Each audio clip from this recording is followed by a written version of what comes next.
ॐ ध्याये नित्यं महेशं रजतगिरिनिभं चारुचन्द्रावतंसं रत्नाकल्पोजलाङ्गं परशुमृगवराभीतिहस्तं प्रसन्नं पद्मासीनं समन्तास्तुतममरगणैर्व्याघ्रकृतिं वशानं विश्वाद्यं विश्ववन्यं निखिलभयहरं पञ्चवक्त्रं त्रिनेत्रम् ॐ भू ॐ भुवः ॐ स्वः हरेः ॐ मा नमस्ते रुद्रमन्यव उतोत इगवे नमः बाहुभ्यामुदते नमः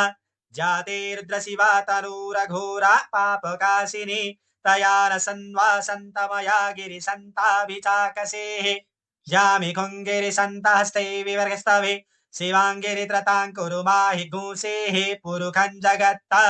शिवेन वचसा त्वा गिरिसाक्षात् वदामसि यथा नः सर्वमिज्जगद यस्मद्घुसुमना असत्त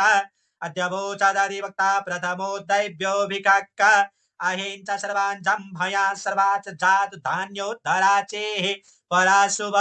असौ जस्ताम्रो अरुण उत बभ्रुः सुमङ्गलः जे चैन गूर्ध्रा अवितो दिक्षुश्रिताः सहस्रशो वैखा गुहेण इमहे असौ जो वसपतिनीलग्रीवो विलोहितः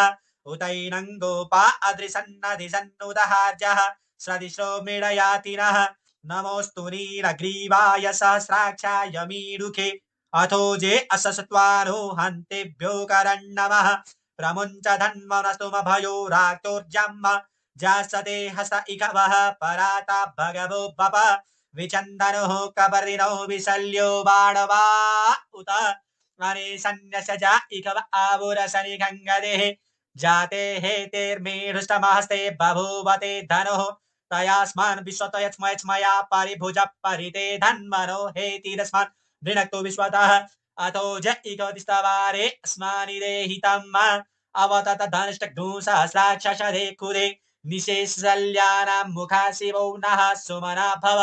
नमस्त आयुधाय नातताय दृशवे उभाभ्यामुतते नमो बाहुभ्यां तव धन्वने मानो महान्तमुतमानो अभ्रगम्मान चन्तमुतमान चितम्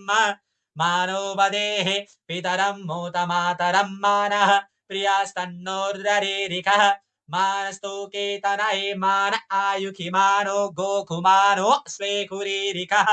मानो वीरान्द्रभामिनो वधेरभिक्मन्तः सदमित्वा हवामहे ॐ भू ॐ भुवः ॐ स्वः हरेः ॐ मा नमः सम्भवाय च मयो भवाय च नमः शङ्कराय च मयस्कराय च नमः शिवाय च शिवतराय च ॐ नमः पार्वतीपतये हर हर हर महादेव शम्भो।